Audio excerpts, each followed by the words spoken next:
ver si el de todos estaba.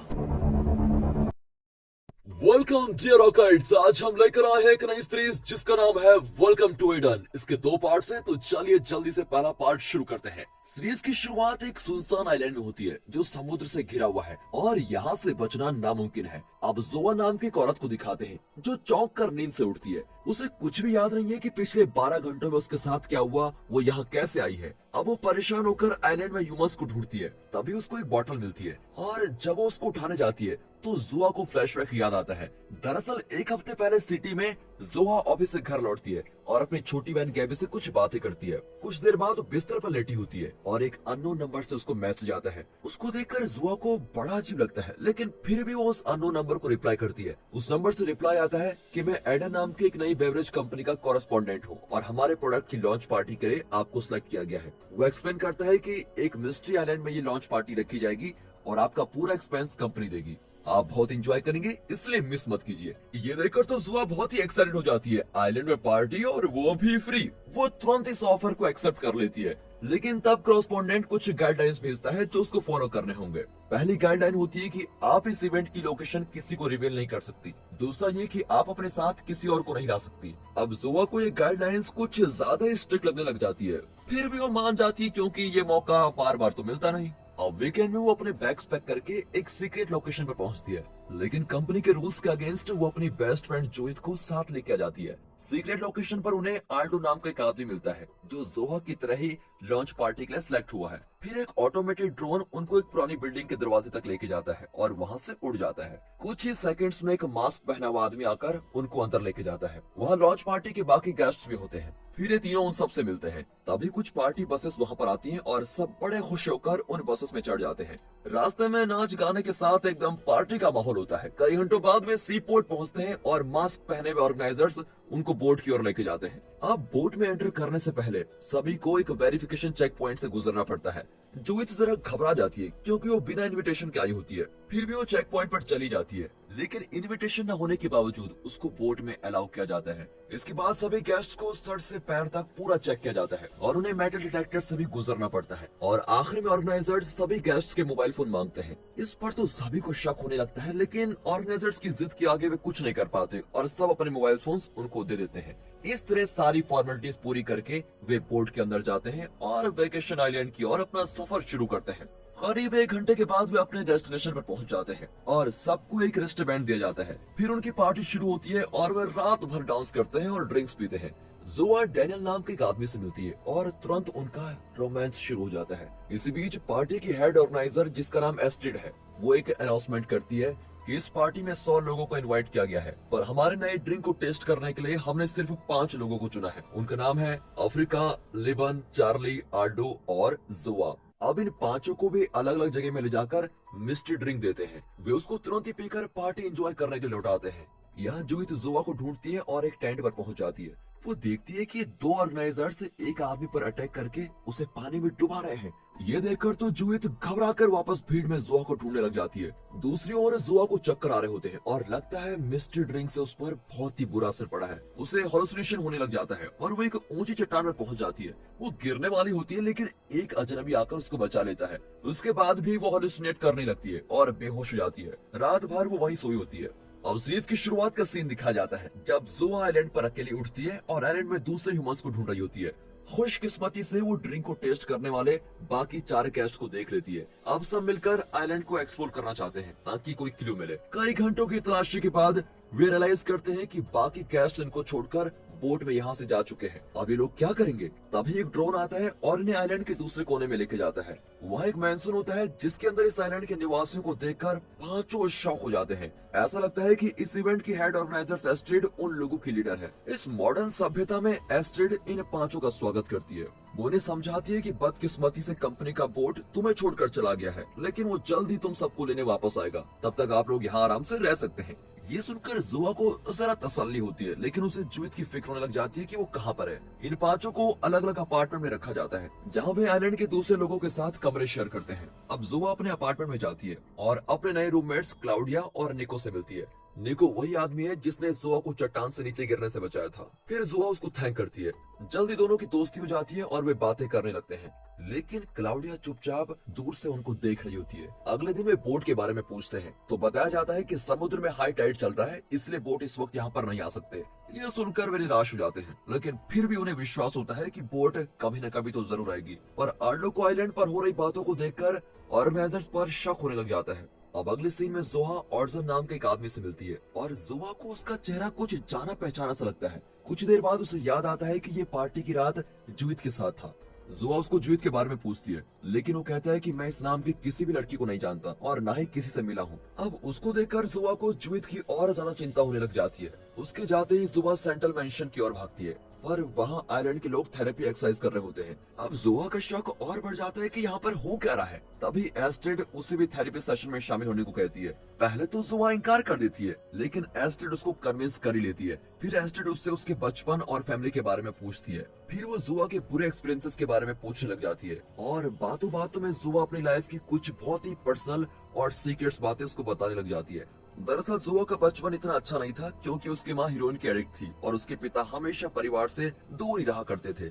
इस वजह से जोहा को अकेले ही अपनी बहन गैबी का ख्याल रखना पड़ा।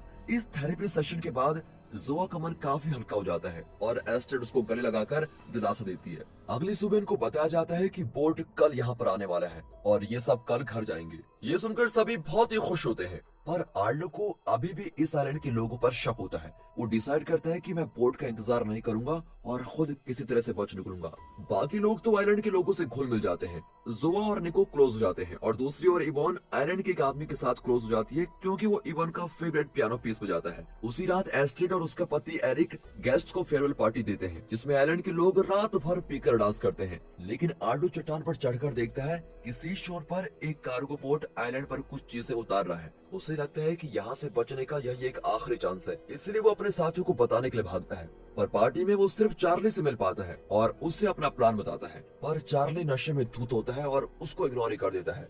अब आर्लो के पास अकेले बच निकलने के अलावा कोई रास्ता नहीं है। वो तुरंत शीशोर पर पहुंचता है और बोट की ओर स्विम करने लगता है। बोट पर चढ़कर वो कार्गो के पीछे छुप जाता है। अब वो चैन की सांस लेता है और वहीं सो जाता है। कुछ घंटों के बाद बोट का इंजन रुक जाता है और आर्लो जागता है। वो जल्दी से ऊपर डेक पर जाता है, लेकिन वहाँ आइलैंड की एक औरत को देखकर बिल्कुल चौंक जाता है और उसके पैरों पर गिरकर कहता है कि प्लीज मुझे छोड़ दो। पर वो एक सेकंड भी नहीं रुकती और एक गैजेट से आर्लो के स्कल पर छेद कर देती है और आर्लो स्पॉट पर ही मर जाता है। अब वो औरत आर्लो की लाश आइलैंड पर पहुंचा देती है।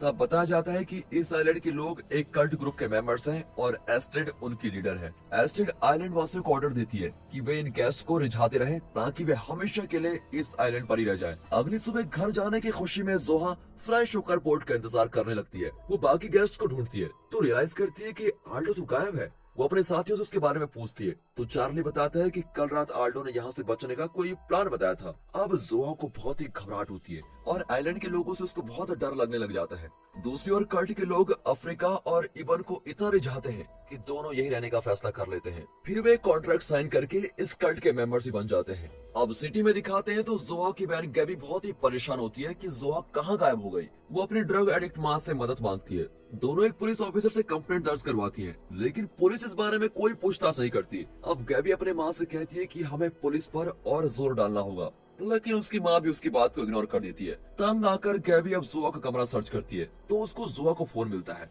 उसमें डैनियल नाम के आदमी का मैसेज होता है जो जोहा के साथ आइलैंड पर था। फिर डैनियल गैबी को उस आइलैंड ट्रिप और पार्टी के बारे में सब कुछ बता देता है। गैबी अपनी बहन के बारे में जानने के लिए डैनियल से मिलने का फैसला कर ही लेती है। अगले सीन में आइलैंड वालों का थेरेपी सेशन चल रहा होता है। इस बार चार्ली को अपनी स्टोरी शेयर करने को कहा जाता है। जोई की तरह चार्ली भी पहले हिचकिचाता है, लेकिन एस्ट्रिड उसको कन्विंस कर ही देती है। वो अपनी लाइफ की बहुत ही पर्सनल बातें शेयर करता है कि बचपन में वो और उसकी छोटी बहन बहुत ही स्विमिंग करते थे और एक दिन चार्ली की केयरलेसनेस की वजह से उसकी बहन डूब कर मर गई थी।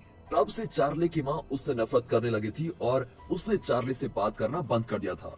ये सब सुनकर एस्ट्रिड उसको दिलासा देती है, लेकिन अब जोआ से एस्ट्रिड का नाटक देखा नहीं जाता और वो उस पर चिल्लाती है, तुम हमें मैनिपुलेट करके इस आइलैंड में रखने की कोशिश कर रही हो। वो दूसरों को भी कोसती है कि तुम सब झूठे हो और यहाँ कोई वोट नहीं आने वाली। ये कहकर वो गुस्से में वहाँ से चली जाती है, पर निको उसको समझाता है कि अगर तुम इस आइलैंड का सच जानना चाहती हो तो आज रात मुझसे मिलो। ये सुनकर जोआ हैरान हो जाती है, लेकिन रात को उससे मिलने का वादा करती है। उस रात जब जोआ निको से मिलती है तो वो जुआ को एक अंडरग्राउंड गुफा में लेके जाता है जहाँ लकड़ी के ढांचे पर एक लाश होती है। जब जुआ उसको ध्यान से देखती है तो उसकी सांस ही रुक जाती है। ढांचे पर रखी हुई लाश किसी और की नहीं बल्कि जूहित की है। अब जुआ पागल ही हो जाती है और चीख कर रोने लग जाती है। और दोस्तों इसी के साथ पहला पार्ट यहाँ पर खत्म होता है। दोस्तों इस थ्रिलर सीरीज का अगला पार्ट देखना बिल्कुल ना भूलना। और अगर ये पार्ट आपको अच्छा लगा हो तो इसको लाइक कीजिए, चैनल को सब्सक्राइब करना बिल्कुल ना भूलिए। बाकी मिलते हैं अगली वीडियो में क्लाइमैक्स के साथ। तब हमें पता है कि आप वेलकम टू एडन सीरीज का सेकंड पार्ट का बड़ी बेसब्री से इंतजार कर रहे होंगे।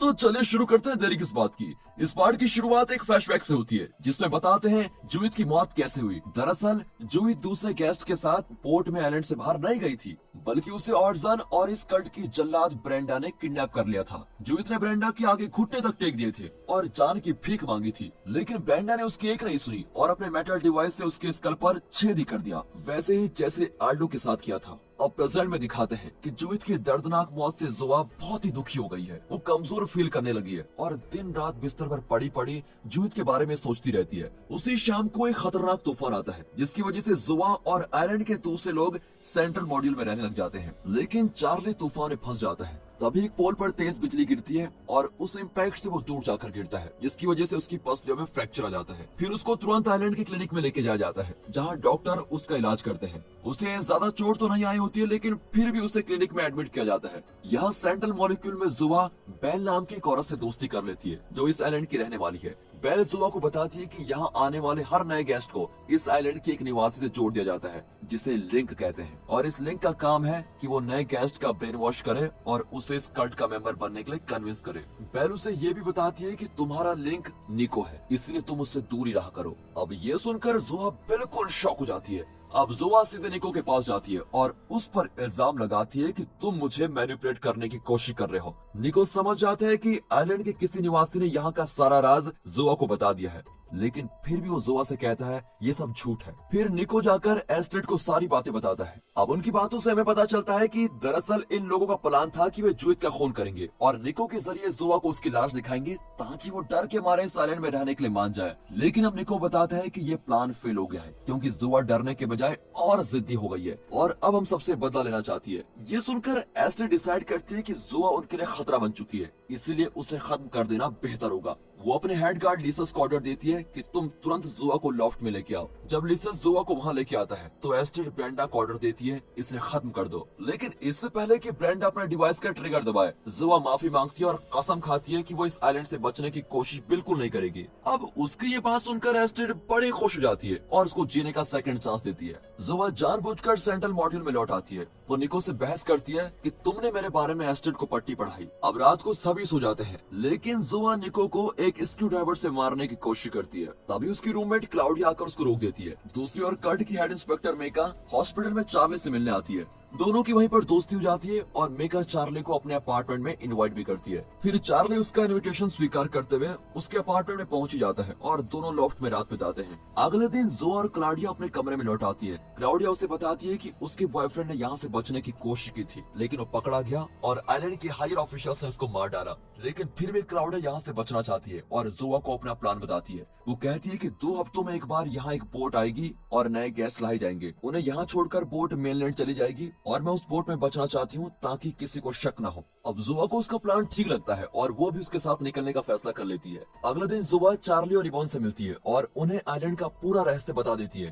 दोनों एकदम चौंक जाते हैं और कहते हैं हमें किसी तरह से यहाँ से बचना ही होगा। तभी जुआ उन्हें क्लाउडिया का प्लान बताती है। वे भी क्लाउडिया और जुआ के साथ बचने का फैसला कर लेते हैं। अगले दिन एस्टेड और उसका पति एरिक अपनी वेडिंग एनिवर्सरी की पार्टी रखते हैं। तभी एरिक एस्टेड को स्टेज पर बुलाता है और अपनी स्पीच में बताता है कि वो एस्टेड से कितना प्यार करता है। लेकिन इसी बीच एक अननोन हैकर आइलैंड के सिस्टम को हैक करके एस्टेड को मार डालने की धमकी देता है। अब इस प्रॉब्लम को डिस्कस करने के लिए पार्टी को तुरंत रोक दिया जाता है और एक कमेटी बैठाई जाती है। मेगा जो कि टेक्निकल इंचार्ज है वो कहती है कि हैकर बहुत ही शातिर है और हम उसको ट्रैक नहीं कर पा रहे हैं। ये सुनकर तो एस्टेड उस हैकर को अब सबक सिखाने के लिए आइलैंड के गेस्ट को सजा देने का फैसला करती है। अब कमेटी मेंबर्स कई नाम सजेस्ट करते हैं लेकिन सबसे ज्यादा लोग जुआ का नाम सजेस्ट करते हैं। लेकिन काफी बहस के बाद वे जोआ की जगह क्लाउडिया को सजा देने का फैसला करते हैं, क्योंकि वो अपने बॉयफ्रेंड की मौत का बदला लेने पर तुली हुई थी। अगले दिन ऑडसन और ब्रेंडा जोआ के अपार्टमेंट में जाकर क्लाउडिया को अरेस्ट कर लेते हैं। जोआ को शक होता है कि कुछ तो गड़बड़ है। वो क्लाउडिया को बचाने की पूरी कोशिश करती है, लेकिन वे उसको चुप कराकर क्लाउडिया को लेके जाते हैं। कल्ट के बाकी लोग बेबस होकर देखते रह जाते हैं। दोनों क्लाउडिया को एक सुनसान जगह लेके जाते हैं और ब्रेंडा अपने स्टाइल में क्लाउडिया के स्कल पर छेद करके उसको मार डालती है। अब वहाँ सिटी में और कई लोगों के लापता होने से पुलिस की इन्वेस्टिगेशन शुरू हो जाती है। इबॉन के पिता को कोई इबॉन के नाम से कोडेड मैसेज भेज रहा होता है। इस वजह से वो अपने बेटे का पता लगाने के लिए एक प्राइवेट इन्वेस्टिगेटर को हायर करता है। इन्वेस्टिगेटर तुरंत अपना काम शुरू करती है। वो कुछ नामों की एक लिस्ट बनाती है जो उसी वक्त लापता हुए थे जब इबॉन गायब हुआ था। लिस्ट में वो जोआ का नाम देखती है और उसकी फैमिली से मिलने का फैसला करती है। दूसरी ओर गैबी डेनियल से मिलती है और वो उस दिन की सारी घटनाएं उसको बताता है। सारी डिटेल्स बताने के बाद वो गैबी को एक रिस्ट बैंड भी दिखाता है जो सभी गेस्ट को दिया गया था। गैबी यूं ही उस बैंड को हाथ पर पहनकर देखती है, पर वो नहीं जानती कि ऐसा करने से आइलैंड के ऑफिशियल्स को एक सिग्नल मिला है और वे अब अलर्ट हो गए हैं। गैबी डेनियल को थैंक करके घर लौट आती है। उसी रात आइलैंड के कुछ ऑफिशियल्स जो सिटी में रहते हैं वो डेनियल को किडनैप करके गोडाउन में लेके जाते हैं और उससे रेस्टोरेंट के बारे में पूछते हैं। पहले तो वो अपना मुंह नहीं खोलता, लेकिन ऑफिशियल्स उसकी माँ को जान से मार डालने की धमकी देते हैं। अब डेनियल उन्हें गैबी के बारे में बताता है जो अपनी दीदी जोआ को ढूंढ रही है। फिर सच जाने के बाद वो डेनियल को मार ही डालते हैं। अगले सीन में अफ्रीका, इबान, चार्ली और जोआ इस कल्ट को ज्वाइन करने का रिवाज पूरा करते हैं, जिसमें उन्हें गर्म कोयले पर चलना होता है और आखिर में उन्हें एक पेंडेंट मिलता है। इस खतरनाक रिवाज को पूरा करने के बाद चारों बुरी तरह से जल जाते हैं। इसके बाद उनको एक स्टार टैटू लगाया जाता है, जिसका मतलब है कि वे ऑफिशियली इस कल्ट के मेंबर्स बन गए हैं। तभी बताया जाता है कि इस आइलैंड पर अपनी अपनी पदवी के हिसाब से स्टार टैटूज लगाए जाते हैं। 2 स्टार्स का मतलब है कि वो एक कमेटी मेंबर है और 3 स्टार का टैटू कल्ट के लीडर को लगाया जाता है। इस इवेंट के दौरान लीजर्स को 3 स्टार वाला टैटू लगाया जाता है, मतलब वो एस्ट्रिड और एरिक की तरह ही इस समुदाय का हाईएस्ट रैंकिंग वाला ऑफिसर बन गया है। कुछ दिन में नए मेंबर्स को आइलैंड में रहने की आदत पड़ जाती है। एक दिन बेल जोआ से कहती है कि वो इस कल्ट का विरोध करने वाले दल की लीडर है। जल्दी हम एस्ट्रिड और उसके कल्ट को खत्म कर देंगे। वो जोआ को भी अपनी टीम में शामिल होने को कहती है, लेकिन जोआ इनकार कर देती है और यहाँ से बचने का अपना प्लान उसको बता देती है। बेल को उसका प्लान बहुत खतरनाक लगता है, लेकिन फिर भी वो जोआ की हिम्मत की दाद देती है और उसको सपोर्ट करने का वादा भी करती है।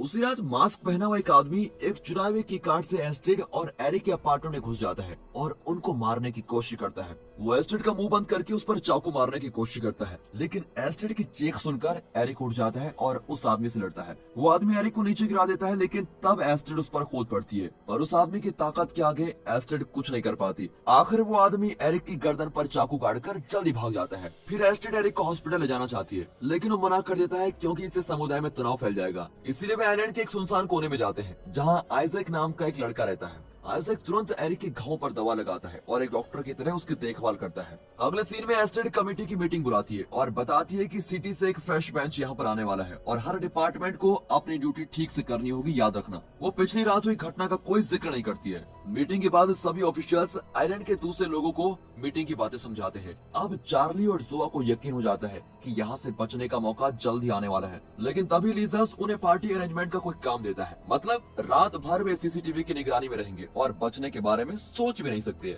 गुस्से में जोआ एक ऑटोमोबाइल चुराकर आइलैंड के शोर तक पहुंच जाती है। वहाँ वो बेल से मिलती है और उसे अपनी परेशानी बताती है। बेल को उस पर बहुत तरस आता है और वो प्रॉमिस करती है कि पार्टी के दौरान मैं सबको डिस्ट्रैक्ट करने की कोशिश करूंगी, जिससे तुमको बचने का मौका मिल जाएगा। इस पर जोआ बहुत ही खुश होती है और बेल को किस करने लग जाती है। आखिर वो दिन भी आ ही जाता है और नए गेस्ट आइलैंड में पहुंच जाते हैं। जोआ और चार्ली सभी को एक एक करके पार्टी के अंदर अलाउ करते हैं और जल्दी पार्टी शुरू भी हो जाती है। आइलैंड के ऑफिशियल्स इन दोनों पर कड़ी नजर रखे हुए हैं। कई घंटों तक दोनों सब्र के साथ अपनी ड्यूटी कर रहे होते हैं, लेकिन अपने मौके का इंतजार भी कर रहे होते हैं। बेल जोआ को किया हुआ अपना वादा भी पूरा करती है और अपनी टीम के साथ आकर पार्टी में इलेक्ट्रिक वायर्स को बदल देती है। इस वजह से हर तरफ इलेक्ट्रिक स्पार्क होने लगता है और सभी घबराकर इधर उधर भागने लग जाते हैं। चार्ली बड़ी खूबी से इस भीड़ में मिल जाता है और सबके साथ आइलैंड की शोर की तरफ भागता है। वहाँ पर उसको एक ऑक्सीजन टैंक मिलता है जिसको पहनकर वो पानी में कूदता है और जब वो स्विम करके बोट पर पहुंचता है तो आइलैंड का ड्रोन उसको ट्रैक कर लेता है। अब वो बहुत घबरा जाता है, लेकिन